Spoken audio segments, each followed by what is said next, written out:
കാഴ്ച എന്ന ചിത്രം ഒരുക്കുന്നതിന് മുൻപേ തന്മാത്രയുടെ ആശയം തന്റെ മനസ്സിലുണ്ടായിരുന്നുവെന്ന് ബ്ലസ്സി. കാഴ്ച റിലീസ് ചെയ്തതിനു ശേഷമാണ് താൻ തന്മാത്രയുടെ കഥ ലാലേട്ടനോട് പറയാൻ പോകുന്നത്. പൂർണ്ണമായ ഒരു തിരക്കഥയുമായിട്ടല്ല ഞാൻ അദ്ദേഹത്തെ ചെന്ന് കണ്ടത്. കഥാപാത്രത്തെക്കുറിച്ചും അതിലെ ചില സന്ദർഭങ്ങളെ കുറിച്ചുമാണ് വിശദീകരിച്ചത്. അത് അദ്ദേഹത്തിന് ഇഷ്ടമായി. കഥയിൽ ആകെ ഉണ്ടായിരുന്ന ലാലേട്ടൻ പ്രകടിപ്പിച്ച സംശയം, അതിൽ രമേശൻ നായരും ഭാര്യയും കുട്ടികളുമായുള്ള ചില കുസൃതി തരങ്ങൾ നിറഞ്ഞ സീനുകളുണ്ട്.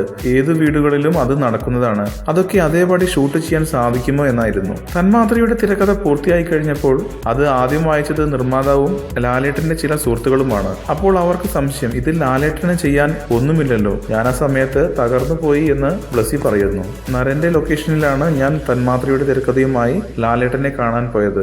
നിർമ്മാതാവും അദ്ദേഹത്തിന്റെ സുഹൃത്തുക്കളും പറഞ്ഞത് ഞാൻ ലാലേട്ടന്റെ ശ്രദ്ധയിൽപ്പെടുത്തി. ഒരു സന്ധ്യ സമയത്താണ് തിരക്കഥ വായിക്കാൻ തുടങ്ങിയത്. രാത്രി വളരെ വൈകിട്ടും പൂർത്തിയാക്കാനായില്ല. വെളുപ്പാൻ കാലത്ത് വിളിക്കാമെന്ന് ലാലേട്ടൻ പറഞ്ഞു. അടുത്ത ദിവസം രാവിലെ എന്നെ വിളിച്ചുണർത്തിയത് അദ്ദേഹമാണ്. വീണ്ടും വായന തുടർന്നു. രാവിലെ 7 മണിയോടെ തിരക്കഥ വായിച്ചു തീർത്തു. കഥ മുഴുവൻ വായിച്ചു കഴിഞ്ഞപ്പോൾ ലാലേട്ടൻ പറഞ്ഞു, ഇതിൽ നിന്ന് ഒരക്ഷരം മാറ്റി എഴുതിയാൽ ഞാൻ ഈ സിനിമയിൽ അഭിനയിക്കുകയില്ല.